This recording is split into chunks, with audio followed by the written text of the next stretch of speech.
Salama bin Amr ibn al-Aqwa radiyallahu ta'ala relates that a person started eating with his left hand in the presence of the Holy Prophet sallallahu alaihi wasallam.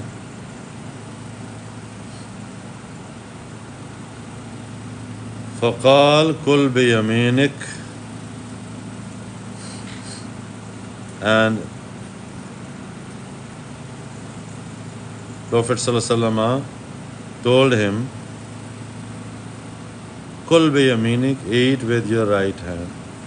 Qala la astatiyu. He said, I cannot. I am unable to.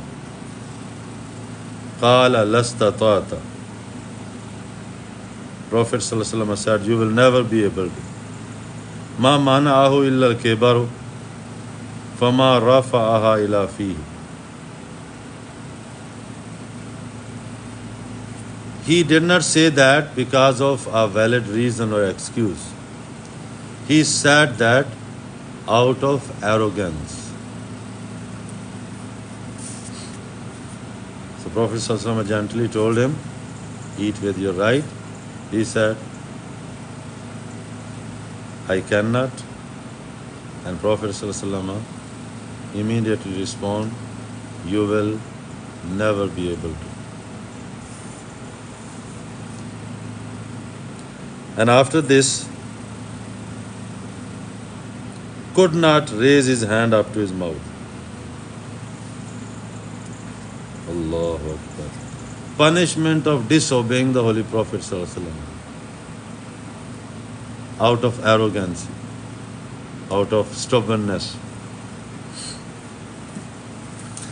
So, we are reading a chapter telling us the importance of being obedient to the Holy Prophet sallallahu alaihi wasallam,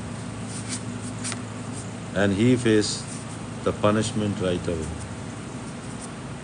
My dear respected friends, it is very important. If we are able to practice the Sunnah, we should try our best. We must practice the Sunnah. Sunnah mean a method or a tradition or way of the Holy Prophet sallallahu alaihi wasallam. But for some reason, if we are unable to, or we cannot, for a valid reason or for no reason, we should still have respect to the Sunnah of Rasulullah sallallahu alaihi wasallam.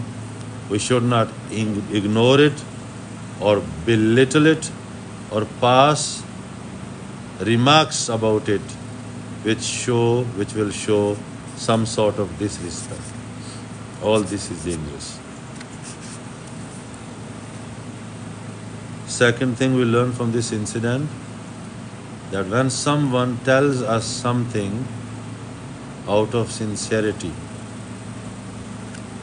we should welcome it. We should listen to that person. Many like this man who could not even have some patience to listen and advice from the Prophet ﷺ, or could not get over his arrogance in front of Rasul sallallahu alaihi wasallam. There are many people who respond not different than this man when someone advises them, when someone wants to teach them or tell them something.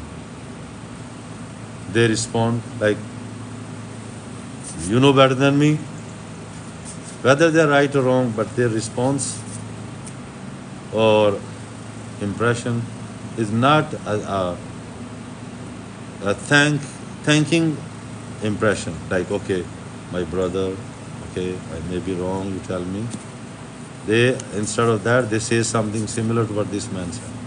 That is why many people, they are not comfortable and they are very hesitant to tell someone if someone is doing wrong. They are very careful, and because a lot of people don't want to even listen to something good, so they tell me, Imam, tell so and so person, teach this person, he is doing this wrong. Many people complain about their fellow members and namazis. Imam, you tell them. No, I am afraid. he could respond to me in a disrespectful. He will not accept or appreciate if I. So anyway, we need to understand the manners of if we notice something. Like sometimes maybe we are not so polite in telling someone if they are doing wrong, right? It could be our fault as well. So we need to learn how to address a situation like this and how to teach someone and tell someone if they are wrong, or we need to give them our advice or make some correction. And if someone gives us an advice, especially an elder or imam or a person who is respectable person, and they will never tell us something useless, we should welcome it. We should